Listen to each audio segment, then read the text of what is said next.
Praise the Lord. जय मसीह की। सजीव वाहिनी की तरफ से मैं सबको स्वागत करना चाहती हूँ। स्पेशली हम सब जानते हैं आजकल बाइबल वुमन, बाइबल के स्त्री लोगों के बारे में हम सीख रहे हैं। पुराना नियम और नया नियम में जो भी बाइबल में स्त्री लोगों का बारे में लिखा है उसे जानने के लिए हम कोशिश करते हैं।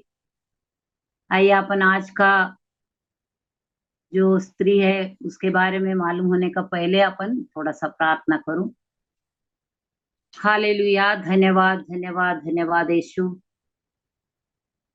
सचमुच पवित्र परमेश्वरा, जो भी बाइबल के स्त्री लोग है, वुमेन्स, बाइबल वुमेन्स के बारे में हम सीख रहे हैं। आज का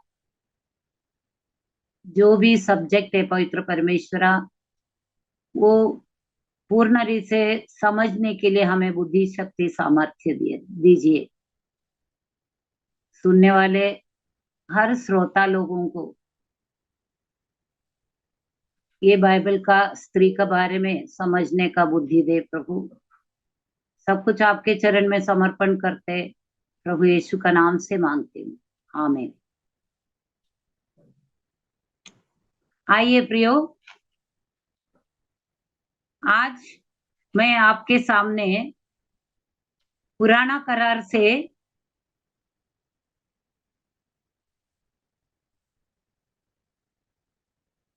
गिनती पुस्तक का 26वां अध्याय, 26 और 27 दोनों अपन देखो।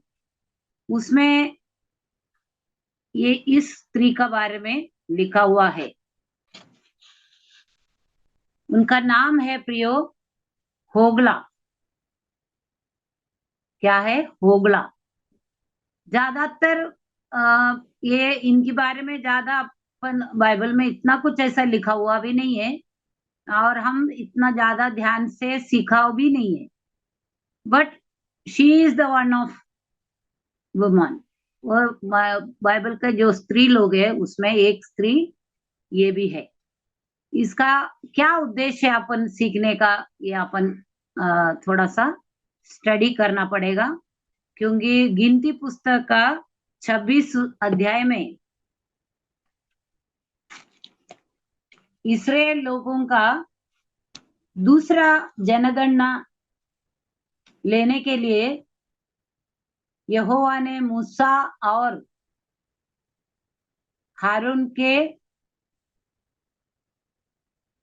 हारून याजक के पुत्र एलियाजर उनसे कहता है, प्रियो, मूसा और एलियाजर पूरे 12 गोत्र का जितना इस्राएल वंश का हर एक लोगों का गिनती लेता है।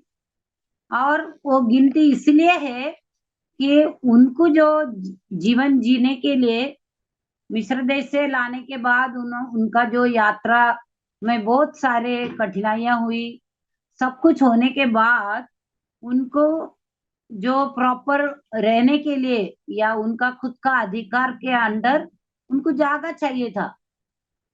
इसलिए यहोवा मूसा और एलियाजर से कहता है, तुम 20 साल और उससे अधिक एज वालों का, उम्र वालों का गिनती करो और उनको उनका गिनती का हिसाब से तुम भूमि बांट कर दे दो। प्रियो, ऐसा इस्राएल वंश का जो गोत्र है, जैसा रूबेन है, यहूदा है और इसाकार है, जबूलून, ऐसा जो भी गोत्र है उनका हिसाब से उन्होंने गिनती करता है और गिनती का हिसाब से भूमि बांट कर देता है। यहाँ ये होगला स्त्री कौन है अपन देखेंगे, अपन उनके बारे में स्टडी करेंगे।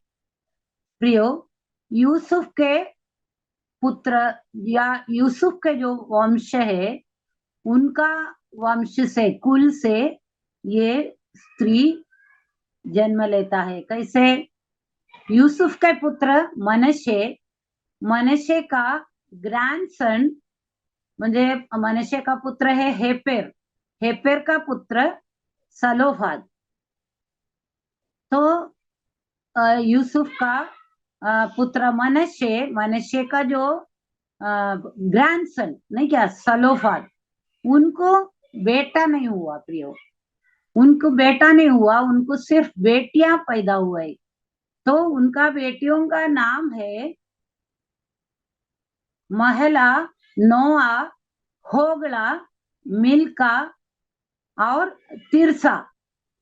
ऐसा बेटियां हुआ, 1 2 3 4 5 बेटियां नाम है यहाँ। महला, नोआ, होगला, मिल्का और तिरसा। और ये 5 बेटियों में एक का नाम है होगला। ठीक है, अपन इसलिए ज्यादा इसके बारे में बोला हुआ नहीं है। तो इस बेटिया ने क्या किया, जब सबका वंश पुरुष लोगों को बांटा गया भूमि, सबको अपने अपने हिस्सा मिला, लेकिन ये बेटियां, उसमें होगला भी है, वो सोचते हैं वो लोग अपने को तो कुछ नहीं मिला अभी तक, कि अपना भाई नहीं है, अपना सिर्फ अपन पुरुष नहीं है उनके परिवार में। तो हम लोगों को, हम लोगों ने क्या गुनाह किया, हम लोगों को भी हिस्सा मिलना चाहिए। इसके लिए होगला और उसके बहन लोग मिलकर, प्रियो, अपन इसका बारे में 27 गिनती 27 में अपन थोड़ा सा देखेंगे तो समझ में आ जाएगा। मैं पढ़ती हूँ। तब यूसुफ के पुत्र मनश्शे के वंश के कुलों में से सलोफाद, जो हेपेर का पुत्र और गिलाद का पोता और मनश्शे के पुत्र माकीर का पर पोता था, उसकी बेटियां जिनके नाम महला, नोवा, होगला, मिल्का और तिरसा है, वे पास आई। और वे मूसा और एलियाजार याजक और प्रधानों और सारी मंडली के सामने मिलाप वाले तंबू के द्वार पर खड़ी होकर कहने लगे, हमारा पिता जंगल में मर गया, परंतु वह उस मंडली में का ना था जो कौरव की मंडली के संग होकर यहोवा के विरुद्ध इकट्ठी हुई थी। वह अपने ही पाप के कारण मरा और उसके कोई पुत्र ना था। तो हमारे पिता के नाम उसके कुल में से पुत्र ना होने के कारण क्यों मिटा जाए, क्यों मिट जाए। हमारे चाचाओं के बीच हमें भी कुछ भूमि निज भाग करके दे। उनकी यह विनती मूसा ने यहोवा को सुनाई।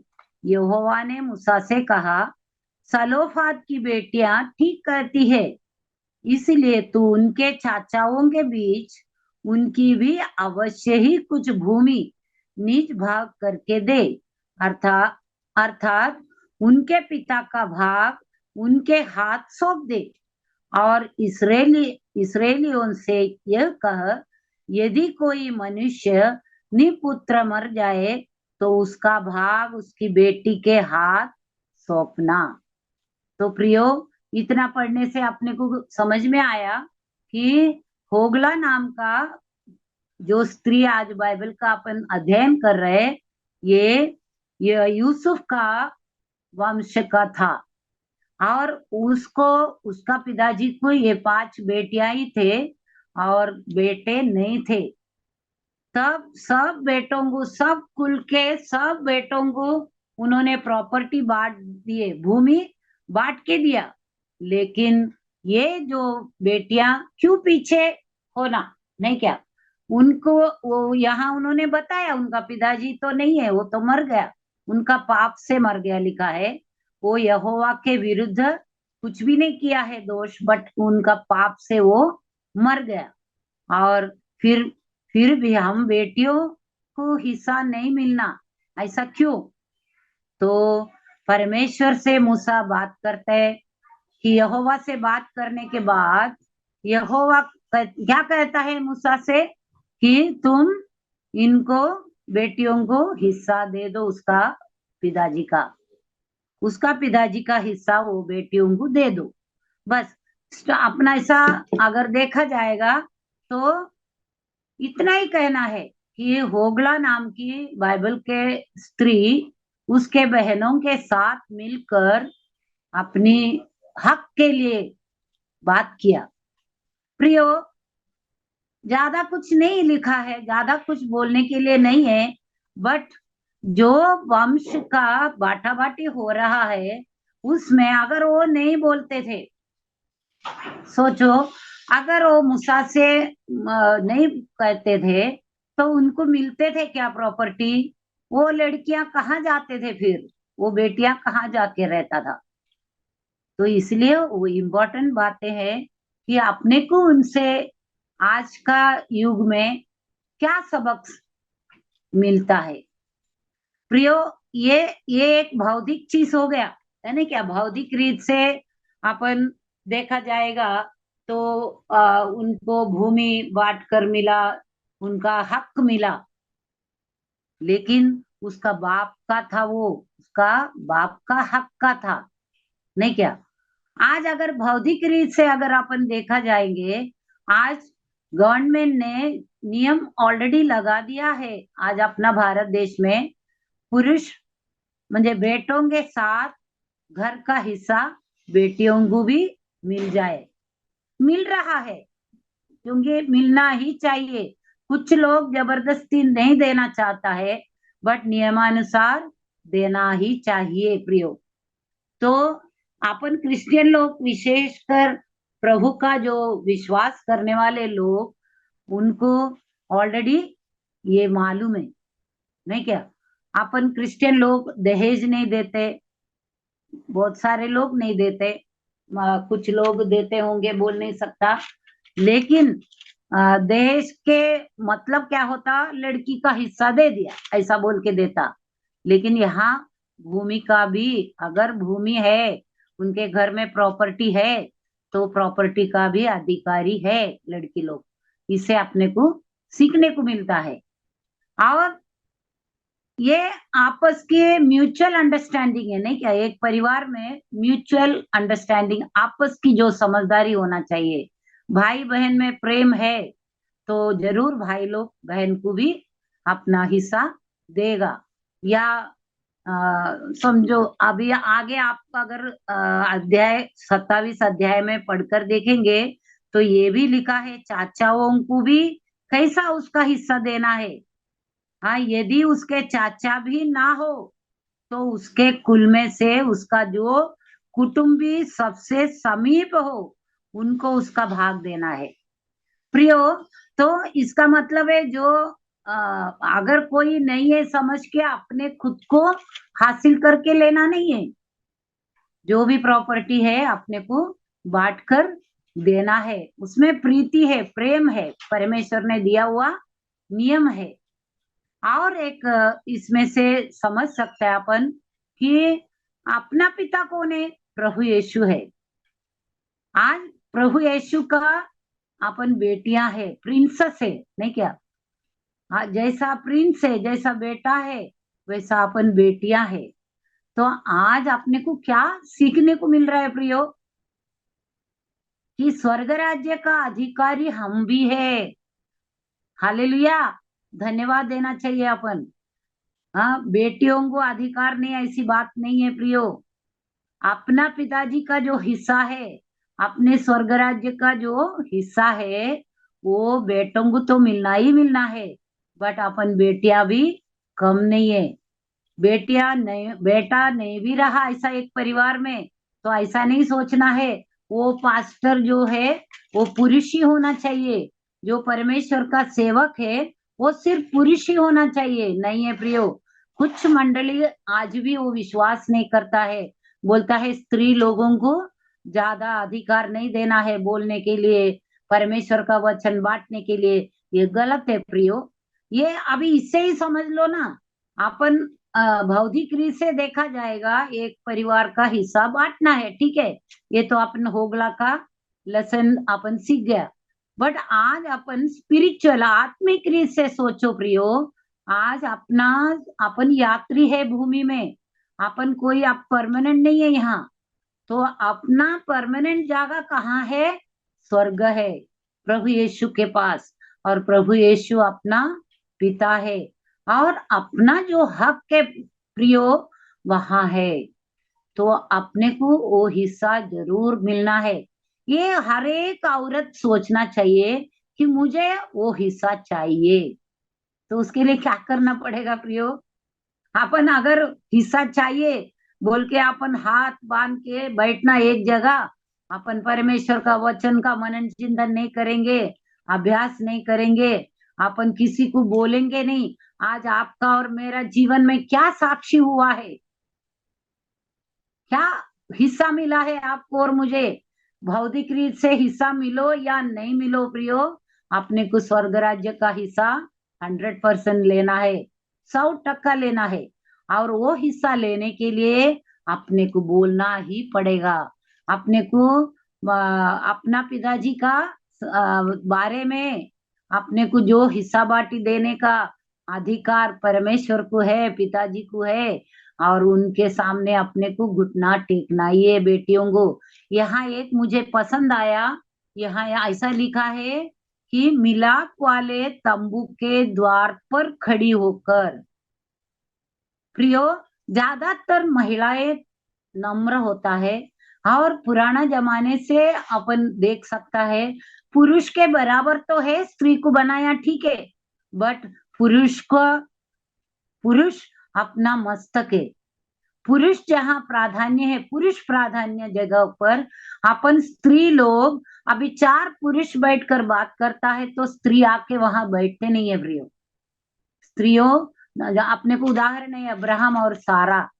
जब अब्राहम देवदूत परमेश्वर लोगों से बात कर रहा था देवदूतों से, तब वो दरवाजे पे खड़ी थी, और वहां खड़ी रह के वो हंसी थी। याद करो। दूसरा, वो सुनेम कर स्त्री, उसने क्या किया था? जब उसको बाहर बुलाया गया तो वो नहीं आया, एलिशा ने बुलाया तो वो दरवाजे पे खड़ी रह के क्या बोली कि मुझे, मैं सुखी है, मुझे जो कुछ भी है वो इनफ है। तो बहुत सारे ऐसा अपने को देखने को मिलेगा। अपन महिलाएं परमेश्वर का वचन का मनन चिंतन करने के लिए, सुवार्ता, उनका सुवार्ता करने के लिए, और परमेश्वर का हिस्सा जो स्वर्ग राज्य का परमेश्वर के पास पिता कहलाने का अधिकार के मुद्दत से देखेगा, ये सब अपने को अधिकार है प्रियो।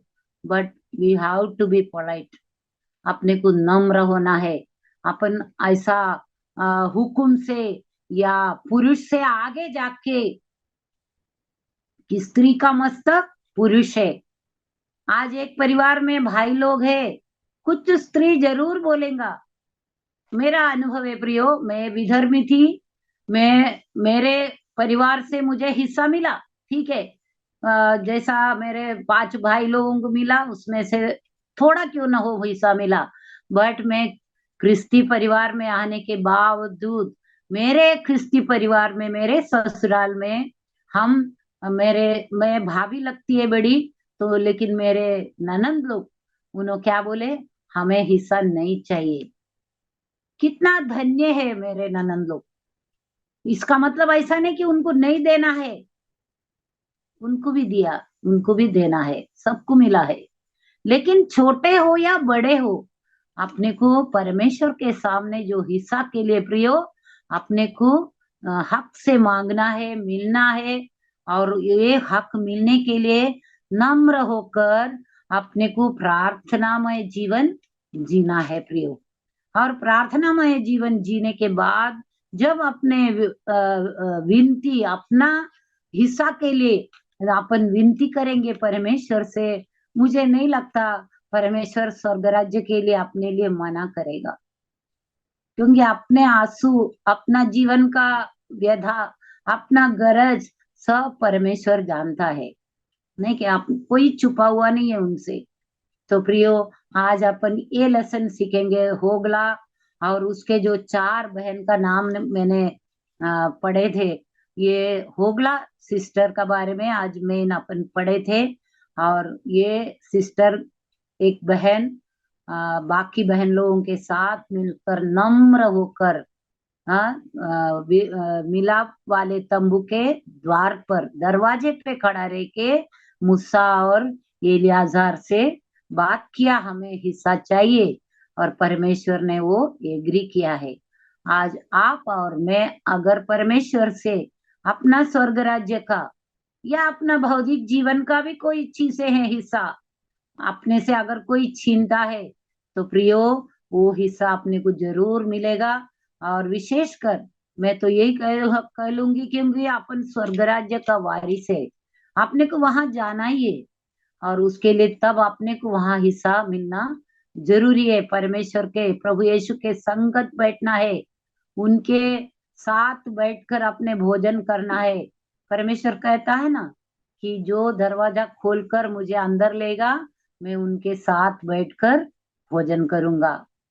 तो प्रियो, आज अपन परमेश्वर का अपने हृदय में, अपने मंदिर में परमेश्वर को बिठा दो, स्वीकार करो, उनके लिए दरवाजा खोल कर रखो, और नम्र होकर प्रार्थनामय जीवन जीकर परमेश्वर से अपन अपना हक, अपना स्वर्ग राज्य का वारिस बनने के लिए अपन भी स्त्री लोग जरूर अपन आशीर्वाद मांगे। बस मुझे इतना ही कहना है, क्योंकि इतना बहुत ऐसा बोलने के लिए होगला का नहीं है, लेकिन इतना छोटे से एक दो लाइन से ही अपने को पूर्ण रीति से स्टडी करने को मिला है। तो प्रभु करो अपन जिसने भी सुनेंगे और होगला का बारे में, तो अपन भी परमेश्वर के आशीर्वाद के लिए पात्र है। प्रभु करो अपने को आशीर्वादित करे। आमीन आमीन। अपन प्रार्थना करेंगे। हालेलुया, धन्यवाद धन्यवाद धन्यवाद यीशु। होगला का निमित्त, होगला का नाम पवित्र परमेश्वरा गिनती पुस्तक से हम पढ़कर स्टडी किया है, और उसने जो मांगा है हिस्सा, कि क्योंकि उसको भाई लोग नहीं थे, पुरुष नहीं थे, वो स्त्री लोग थे। और आज बाइबल का ये स्त्री लोगों को जैसा अपना बाप का घराने का अधिकार मिला, वैसा प्रभु हमें भी आपका अधिकार का, हमें, हम प्रिंसेस है आपका, हमें अधिकार मिलेगा ऐसा विश्वास करते हैं प्रभु। आप हमारा प्रार्थना विनती मान्य करते हुए हमारा जीवन, अनंत काल जीवन, सार्वकालिक जीवन हमें देकर, उद्धार के अनुभव देकर, हम स्वर्ग राज्य का वारिस हमें बनाकर, प्रभु हमारा भेंट आपके साथ जरूर होंगे, ये विश्वास के साथ प्रभु मैं ये प्रार्थना विनंती करते हुए पवित्र प्रभु यीशु का नाम से मांगती हूँ। और मैं विशेषकर सजीव वाहिनी का टीम को मैं धन्यवाद देती हूँ, क्योंकि मैं कोई नहीं प्रभु, लेकिन फिर भी प्रभु मुझे दो शब्द बोलने का, वचन का द्वारा बोलने के लिए अधिकार दिया उन्होंने, इसलिए सजीव वाहिनी का मैं बहुत बहुत धन्यवाद देती हूँ। हर एक टीम के लिए आशीर्वाद मांगती हूँ, पुरुष हो या स्त्री, उनको भी प्रभु परमेश्वर आप आशीर्वादित कर। सब कुछ प्रभु यीशु का चरण में समर्पण करते हुए मांगती हूँ। आमीन आमीन।